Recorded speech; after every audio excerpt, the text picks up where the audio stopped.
This is Circe Olson Woessner. I'm the director of the Museum of the American Military Family in Tijeras, New Mexico, and this is our podcast, Colorblind. I'm speaking with Marine Corps brat Anita Sugimura Holsapple, who is a journalist and a filmmaker, and we're talking long distance because she lives in Louisiana and we're in New Mexico. So, hi, Anita. Hi, Circe. How are you today? Doing really well, thank you. Thank you for taking this time to talk with us. Of course. Happy to do so. I'm just giving you a heads up. I've got my dog who kind of barged in, so if he gets a little antsy, if I need to let him out, I'll just let you guys know. Okay, good. And also, he's a big dog, so if we hear a big thump, that means he landed on your lap or something. Pretty much, yes. He's an Akita, so yeah.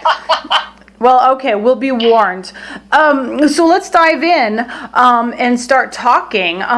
Besides being a filmmaker, you contributed a couple of stories to our anthology, War Child. And one of them was your growing up on bases overseas and some of your experiences. But one was about your mom, who is Japanese and who survived the bombing of Nagasaki during World War II. If you could, can you tell us a little bit about your mom's story? Well, I mean, without going too in depth, my mom was, she was a young child, and during World War II, I mean, she has a lot of memories, and she hasn't shared too much, but things will trickle out. But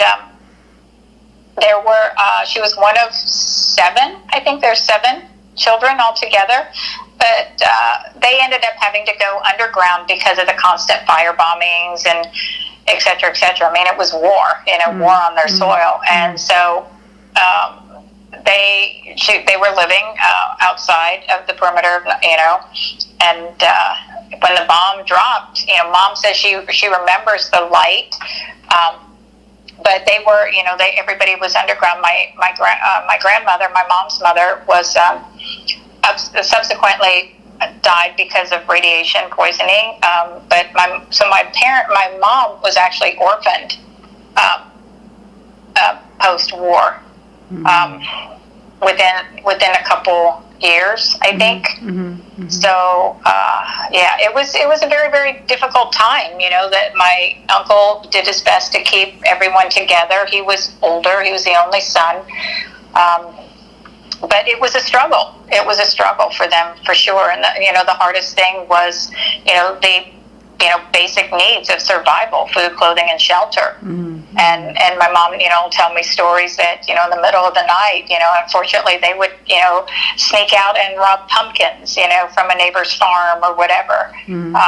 So it's a lot of, typical survivor stories that you hear of any families that have gone through war-torn regions, that have, whether it's in Europe or, Japan or currently in the Middle East. It's devastating, and it rips families apart, and it stays with you. I mean, it just lingers, all those things, certain things I noticed, certain habits, where I call her, I was like, okay, that's a war baby mentality. That's a war baby, residual.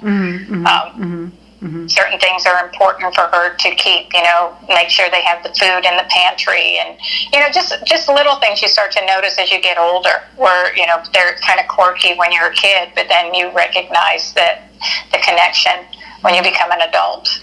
Yeah. Well, Mom's a rock star. Well, I was just going to say, you made me think of something. We did this book, War Child, which we're just talking about, and even 70 plus years later, some of the emotions that the people wrote about remembering World War II come out. War never leaves a person. No, never. Yeah. Never. Yeah. And it doesn't matter if you are, if you are part of military, or whether you're a survivor of war, or you're the descendants of those who experienced war. I mean, all of that just kind of, you and I have already talked about, the fact of that ripple effect, but it does permeate, even, the next generation. And it does stay with you, because it's a game changer. It's a life changer. It changes so much of who you are in those moments.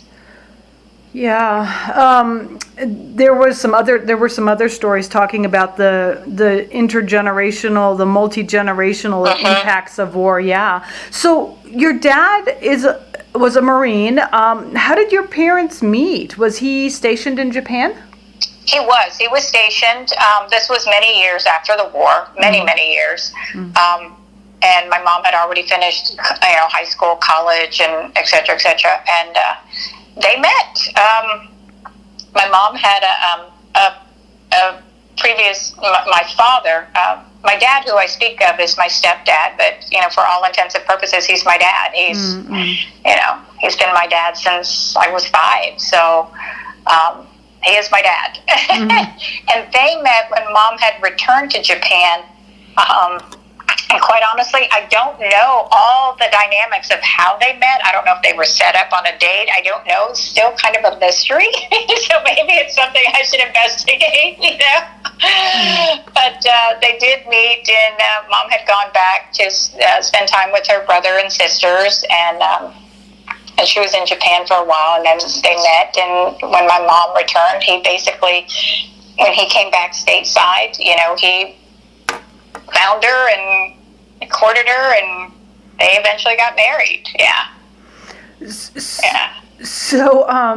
So you were already born. Well, that sounds weird, but yes, I was 5. So were you and your mom living in Japan then? No, we were in California. We were in California because my mom, when she had married my biological father, who also happened to be a Marine, she kind of kept it in that Marine Corps family. Okay. Which is kind of funny. But when he left, we were, he had been stationed at El Toro. And so when he left, my mom and I, we remained in California because at that time she could not take me back to Japan. I was half American. I would not be accepted. And so she had no choice but to remain in the United States.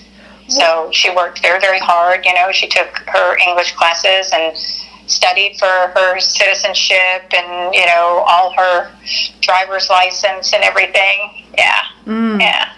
Well, that was one of my questions that I was going to ask. So did you meet your Japanese grandparents? No, because they had passed. They were both killed. Because of the radiation and. Because of my grandmother died of the radiation, and my grandfather actually had a heart attack prior to the war, or right during the war. So no, I did not know them. Never met them. Yeah. So when your mom came back to the States with her husband, and then subsequently your stepdad, did the other military wives accept her? Did she feel like she was part of the military community? Did she get involved with the different wives organizations? She didn't really get involved with organizations just because, she worked.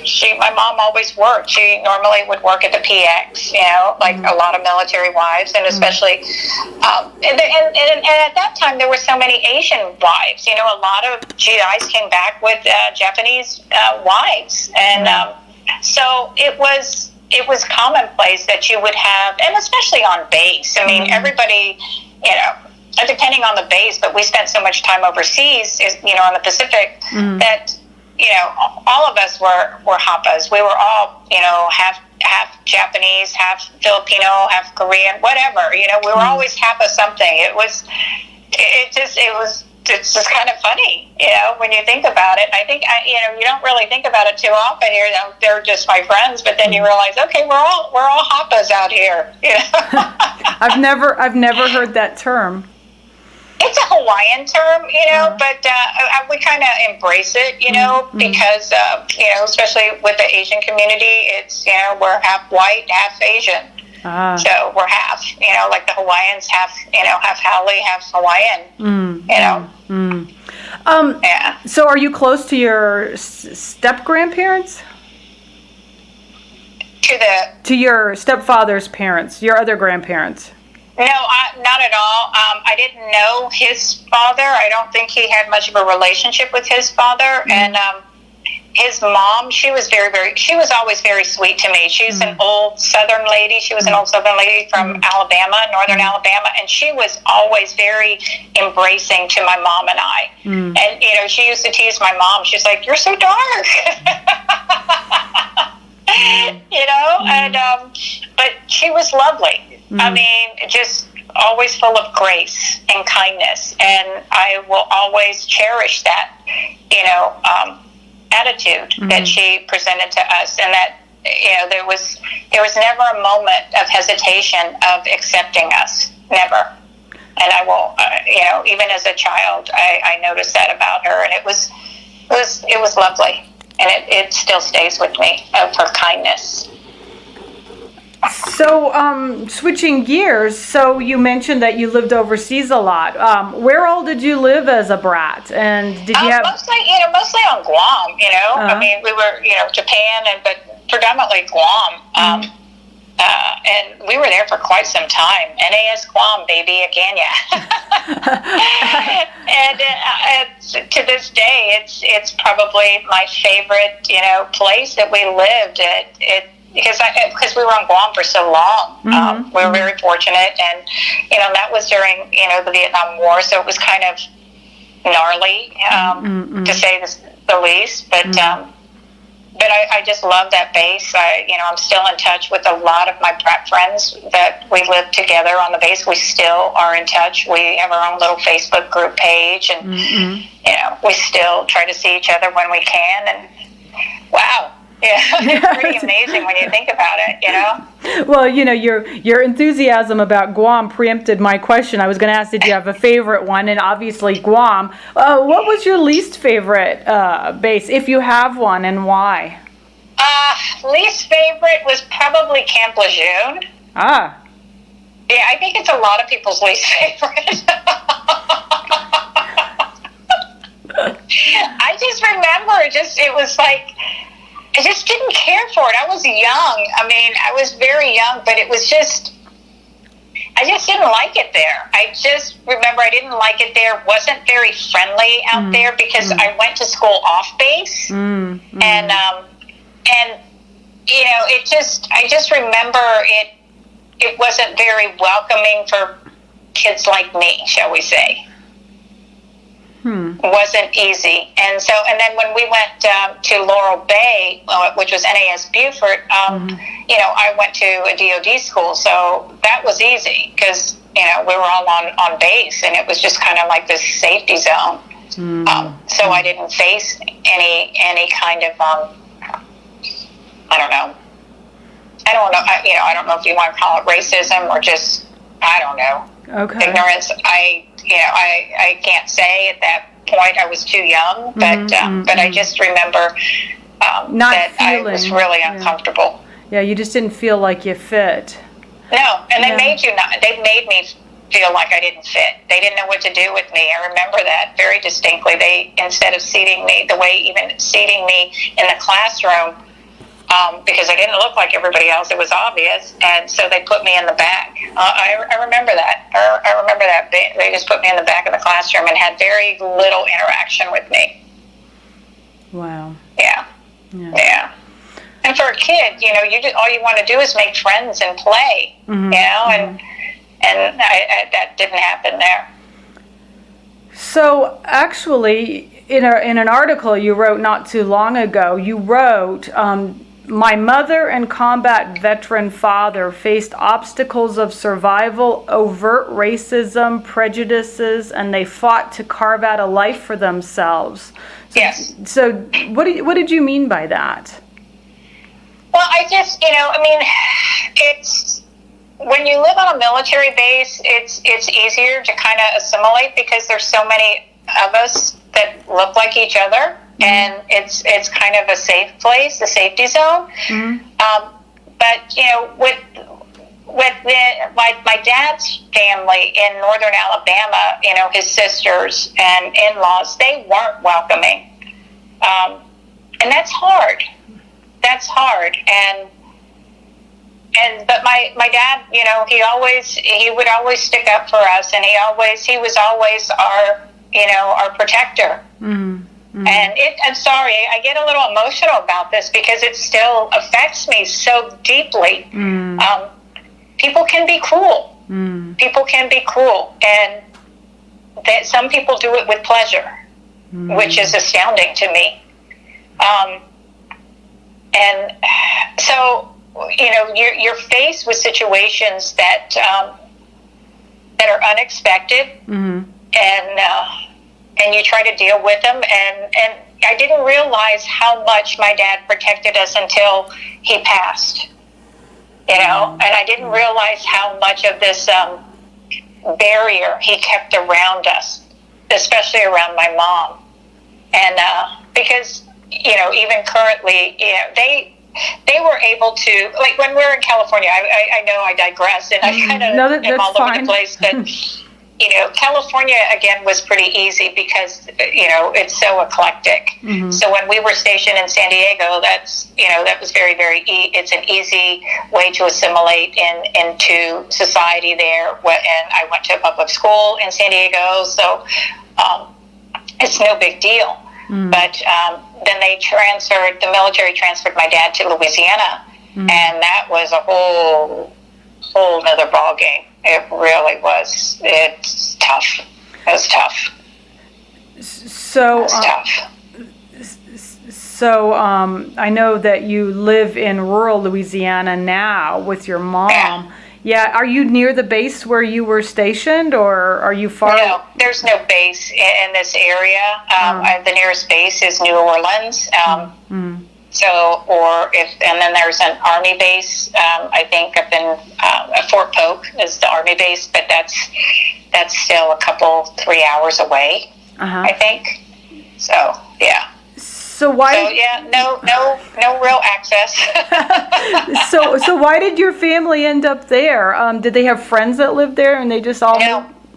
No, my dad ended up, he's no matter what, he's a good old boy from the South, and he's a Marine. He likes to hunt and fish, he likes to, so I think he really enjoyed the sportsmanship of, that kind of lifestyle here, whereas my mom was kind of like, why am I here? Yeah. And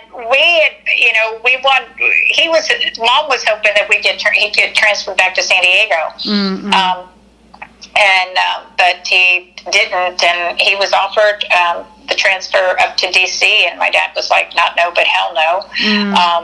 And he put in his retirement papers, and he ended up retiring in Louisiana. But no, we don't have any family here. We have no friends here. There was nothing that, aligned us here, which was really strange. But my dad stayed here, and yeah, it's really odd, but okay.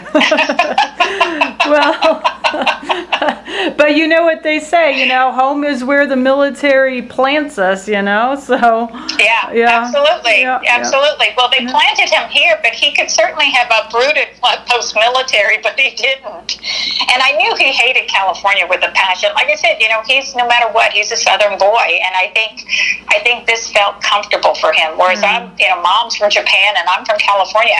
I'm like, I never stayed here. I never really stayed in Louisiana, and so I really was not. I didn't grow up here. I didn't go to school here. There was nothing that really tied me to this location, other than I worked here for a few years, and then I left, and then I came back when my dad became ill, and I came back to care for him. Yeah, but yeah, I have no ties to this place other than my parents. So I know you keep very busy, even though you're living in a rural community. You're always out, except for the pandemic, of course, but you're always out writing and promoting your movie, making documentaries.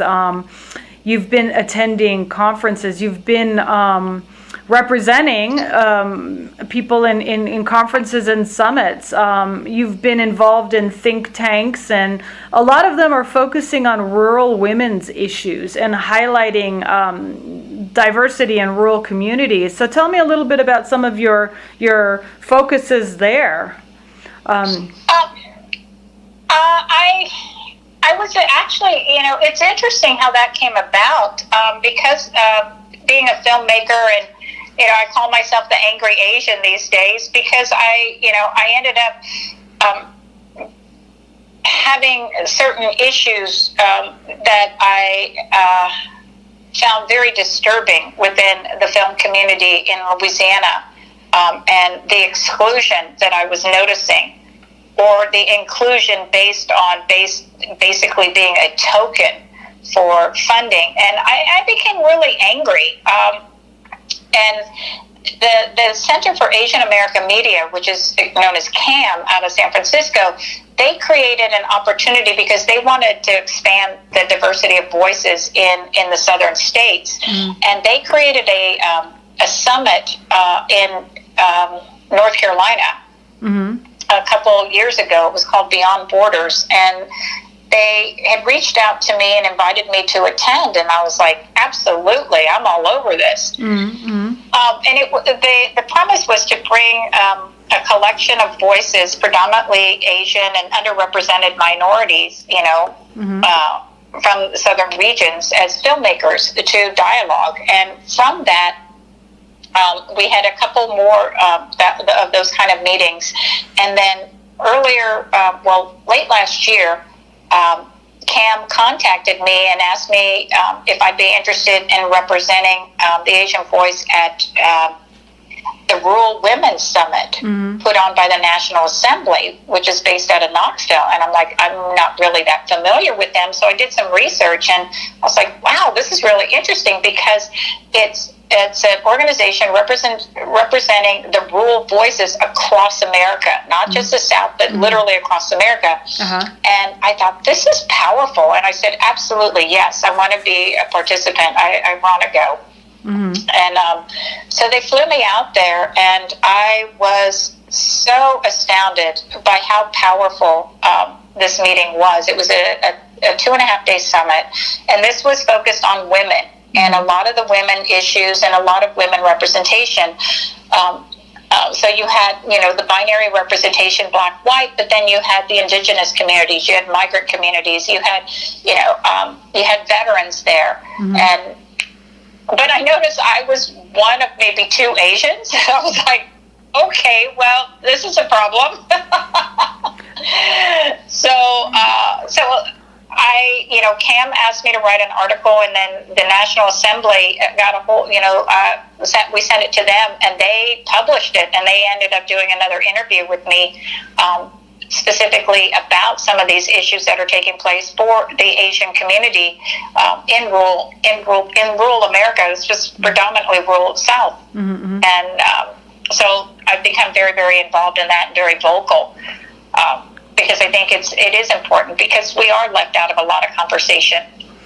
So you mentioned a statistic. I mean, 1% of rural residents are Asian across the country.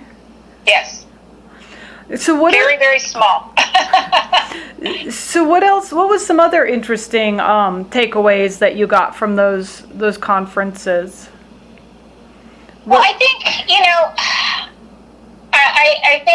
I think it's important. I think the most interesting takeaway, and this is that it's identifying your voice and not being afraid to speak for yourself. That to activate what you're feeling in a positive forward momentum. Things that actually can help bring about change and dialogue awareness. Because sometimes, and I think that was the whole thing with the Rural Assembly, was when I wrote the article for CAM, they commented to me because I specifically mentioned the binary, and I said, just the interplay, and nothing that was it was not a conscious decision. And this was in the article I wrote about how they were taking questions from the audience. But I was observing the balance that they would go to a Caucasian, they would go to a person of, a Black, African-American, Caucasian, and it was just back and forth. But there were other people in the audience, including myself, with our hands up, but they were not going to any of us.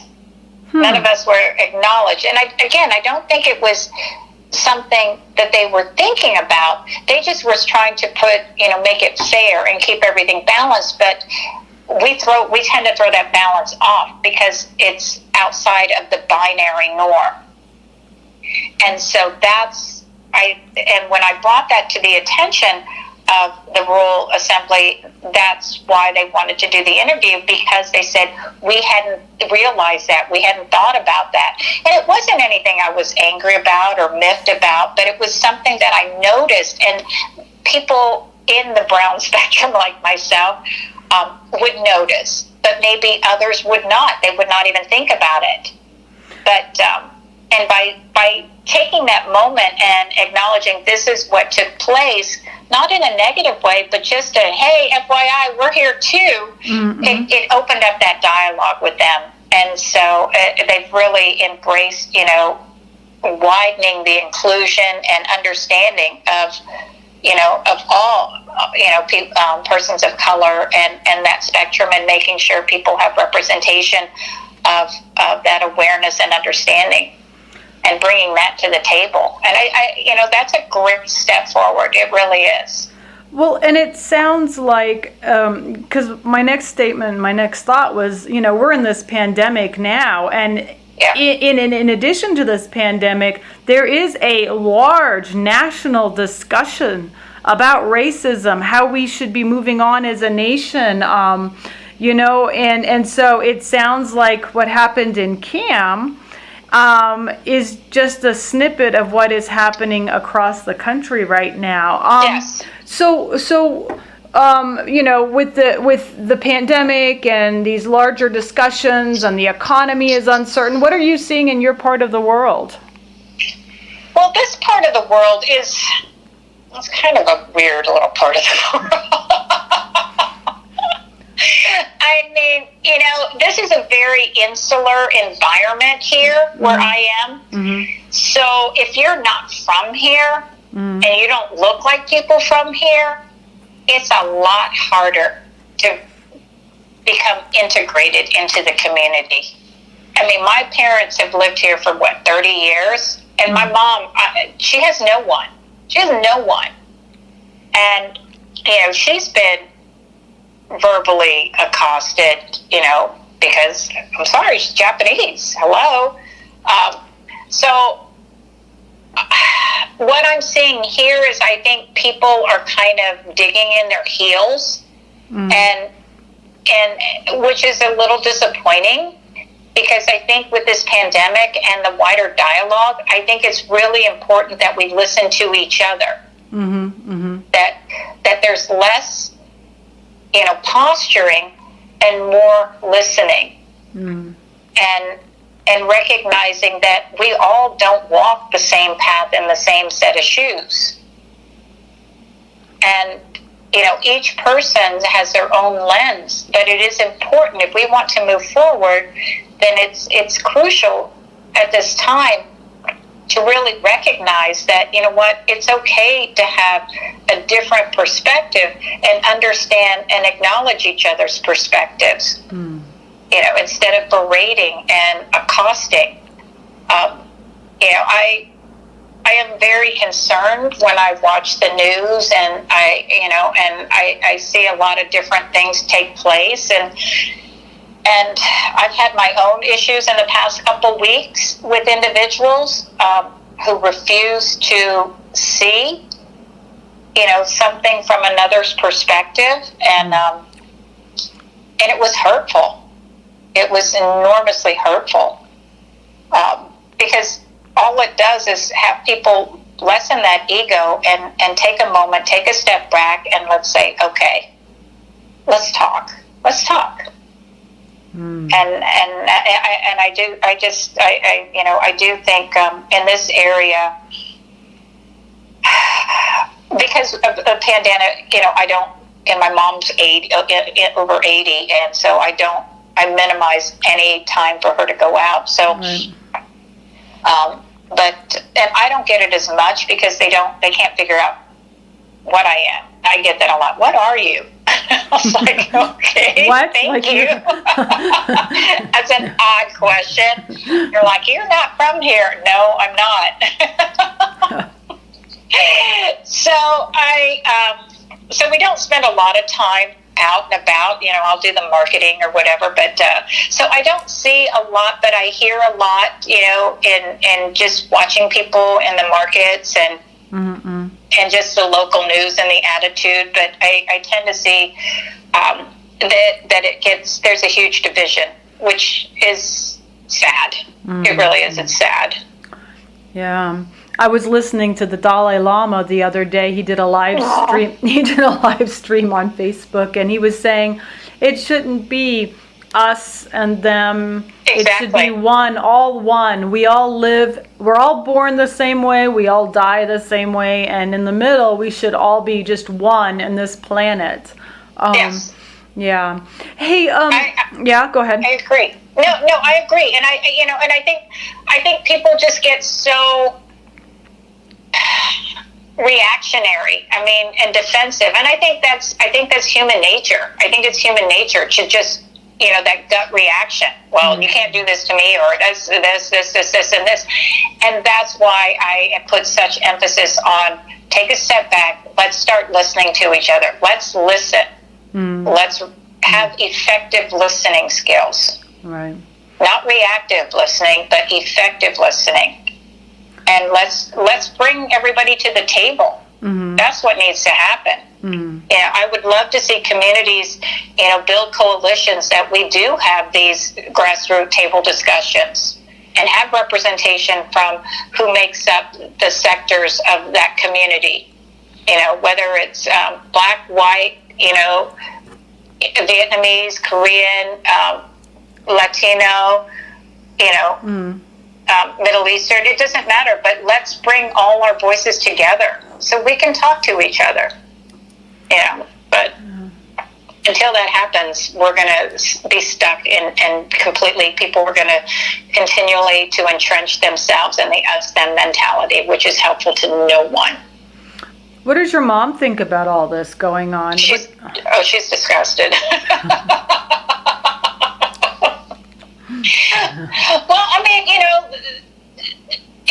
it's harder, I think the thing that, we've had shared some tears and a lot of stories because it brings up a lot for both of us on this journey of racism that we felt, and have faced. But the one thing, that my mom and I talk about quite honestly is that she's like, it's harder in America. Japan is easier because we're comprised of mostly Japanese. So the mindset is more singular. But America is comprised of so many different cultures. She says they shouldn't expect us to all think the same. Which is true, because you've got not only African Americans and white America who are predominantly born and raised in this country. You have the immigrant communities, and the immigrant communities are from everywhere. So you have all these different viewpoints. But but we are still the United States of America, so we should be the united people of America. And it comes down to, that's what we talk about, is that they have to talk to each other. They have to listen to each other, because there are so many different pieces of this pie. And just because, and one piece is not bigger than the other. It's like it's one big thing, and there is enough for everyone. There is enough for everyone, but we have to come together and share it. I know it sounds my kumbaya moment, but I'm a child of the 70s, so you know. Well, that brings me to this thought that military brats often say we grew up colorblind. Yeah, I don't like that term. I was going to ask you about that because some people say that's true and some people say it's not true. You know, one, I'm not a fan of the usage of the term colorblind because colorblind means you are without color, without seeing color, and I think it's important that we see all color. Mm-hmm. So I'm not a fan of the term itself, but I understand what you're saying because we, as military brats, you know, and you and I have talked about this, the only dividing line is if you're enlisted or officers, you know, that was a big deal. You know, even the bus route on who got picked up first and dropped off, you know, so that was the big division, you know, but on a base, you're just kids on a playground, you know, you're just, I mean, but you would see the little cliques when you're in, especially if you're off base and you're going to a public school, you know, I mean, you'd have the, you know, the jocks, and the... It's not just even the jocks, though. I think on Guam, you know, you'd have the different, by culture, you know, you'd have the military kids, you know. A lot of people didn't like the islanders. Some islanders didn't like the military kids because their island had been ruled by military, you know, over and over and over and over. So you've got the Chamorros, you've got the Filipinos, you've got, you know, the Guamanians, you know, Guamanians are Chamorros, but so you know, you had the Brat kids, and then you had the base against base, NAS against Naval Station, against NCS, against Anderson. So, you know, people are always going to try to find their tribe, so to speak. But on base living, you know, we were just kids. No, not everybody got along, but it was rare that it was ever against race. It was mostly because, you know, they might have been a butthead or something. Okay. So, our museum has a collaborative which focuses on issues relevant to rural veterans and their families. And I know you've touched on some of the stuff, isolation and you know, the nearest VA hospital being a long ways away. What else do you think that rural veteran military families need most? They need. Oh God, this is a long list. Well. You know, I think the biggest problem that I see with rural veterans is because, you know, not just the isolation, but there is no accessibility to community. And that's what they need the most. They need to have community. When you live close proximity, like if I'm in San Diego, I've got a number of bases I can go to. Even if I want to go to the PX or the commissary, you know, I can go to MCRD, I can go to Naval Station, I can go to Pendleton. But when you're in an area, rural America, it doesn't matter where you are, aside from the medical care that you may need, you need community. You need to know that there are people like you that have faced the challenges. If you've got someone deployed, if you have someone that's dealing with TBI or PTSD, or you've got a child who, you know, is having a hard time because, you know, their parents are deployed or they're just getting back and they're trying to assimilate back into the household. I mean, that's a lot of stressors. And, you know, I think in rural communities, you don't really have school systems that are educated enough on understanding the life of a military child, whatever stage that is, not just elementary, but even in high school, you know, because being uprooted or having a mom or dad injured or deployed is tough. It's tough. And here we've got a lot of National Guard in Louisiana, and I worry about them because they just come back and they just kind of carry on with their lives. But what happens is when they need those resources or they need that help or they need that battle buddy, it's harder to find. And that goes for the spouses as well. It's like, who do they have community with? So I think that's the biggest need for them is how do we create that for them? aside from, I mean, you see the rural communities, they're lovely when they celebrate Veterans Day, Memorial Day, 4th of July, and they want to do these celebratory things. That's great, but we need that day in and day out. We don't need the balloons. We don't need, the flags. What we need are people. We need people in the community that are willing to step up and say, hey, we're here for you. If there's anything you need, we're here. Yeah. So I think this would be a good time for us to just quickly talk about Battlefield Home. I know we're going to do an in-depth podcast later on it, but why don't we tell our listeners a little bit about your movie? Okay. No argument from me. Would you like to talk about your movie? Yeah. Okay. Battlefield Home, it's a feature documentary, which basically means it's a long movie. But we're shorter than some. We're only 68 minutes, but it's a macro perspective of some of the challenges our veterans and family face when war comes home. And it's inspired, obviously, from my own family situation and what it was like when my dad came back from Vietnam. And it's juxtaposed to the families of OIF, OEF. And recognizing that despite years in between, that we continue to face the same battles. We got battles with the VA. We've got battles with PTSD. We've got a lot of the family dynamics, that ripple effect of trauma, that secondary trauma that impacts the intergenerational family aspect. So we take a really hard, raw look at this. This is not a pretty, I'm going to feel so good watching this. It's raw. And it's meant to be. It was designed to be that way because this is reality. And we don't sugarcoat anything. We tell you like it is. And because it is important for people to understand that, yes, you can have, there are a lot of films out there that talk about PTSD and they take you on that journey, and that's wonderful. But the thing is, there's so much that they leave out. And we tried not to leave any of that out because it does affect so much. As you and I know, we can go further in depth with everything, but I'm very proud of this film.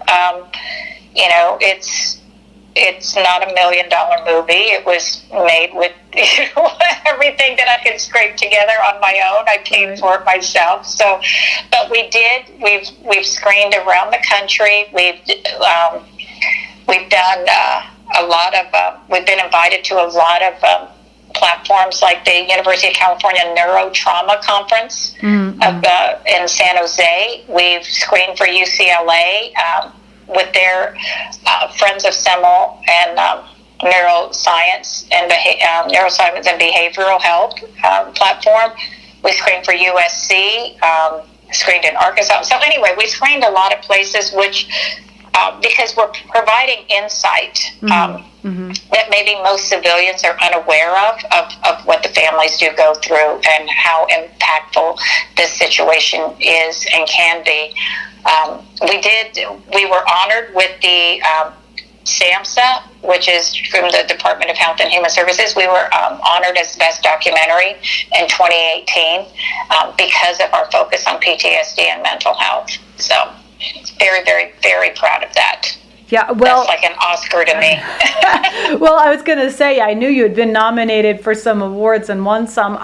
And you brought the film before, it was kind of a sneak peek before it even debuted anywhere else. You brought it to Albuquerque to screen with the museum. For you guys. Yeah. For you guys. Yeah. Yes. You guys are my good luck charm. Oh, well, good. We like to hear that. And I guess you're doing some virtual screenings too. So if people go to your Facebook page, is there a schedule? No, we're in the works of setting all of that up. Who knew that there were a lot of different working parts to doing virtual screening? But evidently there are. Yeah. So we personally will be doing hosted virtual screenings that we will offer that. But there is a virtual screening through the Albuquerque Film and Music Experience, their film festival, which is virtual this year, and we have been honored am very blessed by them asking us to participate as known as Best of the Fest. So we proudly, we wear that moniker proudly and are very, very honored with that. So check out AFME, their website, Albuquerque Film and Music Experience. And I think that some of the films are screening now. We are screening on September 11th. Very important date for us and for a lot of our men and women in the film. So they were very generous in giving us that very special slot, and we are most honored by that. So it will be virtual. So check them out. Get your tickets. Join us for that. That's going to be pretty groovy. Yeah, that's exciting. So let's keep up on our happy note. So let's end the podcast on a happy note. What message would you like to give the 2020 high school and college graduates who are just embarking on their life's journey in the middle of this pandemic? Oh, bless their hearts. I feel for you. I feel for you guys.